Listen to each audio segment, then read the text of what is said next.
economic recovery depends on jobs, jobs, jobs. So how does this week's surprising drop in unemployment claims figure into that?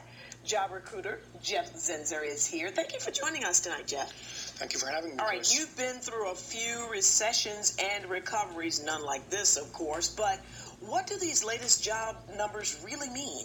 Well, I think we're at a tipping point here.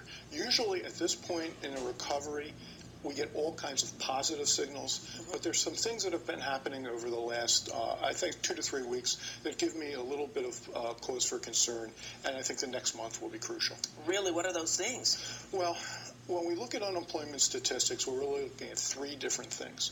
We're looking at the unemployment rate, which of course is the percentage of people that are looking at work, for work. Now, last month, that actually rose, which is somewhat unusual in a recovery.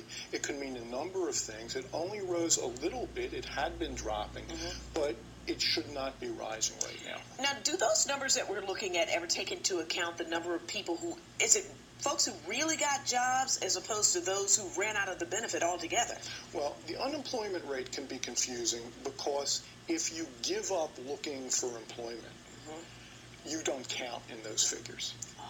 So sometimes the rate will rise in a recovery because people who had previously given up re-enter the labor market and begin looking for jobs again. Because jobs are becoming Yes. open. Okay, Yes. so what are some of these stats, the key stats that we should be looking for? Well, there's really 2 other than the unemployment rate. The first is jobs created or lost. And this is a survey done of employers and how many people are actually on their payroll from month to month. Last month was a good number. It showed about 220,000 new jobs in the economy. And for the last 3 to 4 months, we've had very good numbers there. So that's a very positive sign.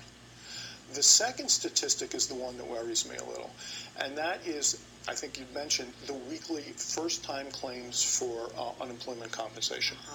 That usually is a volatile figure. The magic number for that is 400,000. In a sustainable recovery, that figure comes in under 400,000.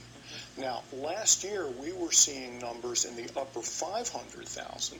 That's slowly been dropping down and did get below 400,000 about 3 to 4 months ago, which was a very positive sign. So while people are getting jobs and some jobs are opening up, the salaries still aren't where they were. What does that figure into people's household budgets and if they're really doing better? Well, that's a personal situation. It depends on where you live. Certainly, the price of gasoline doesn't help. You know, salary increases can vary. In a 10% inflation rate, an 8% salary increase doesn't do you much good.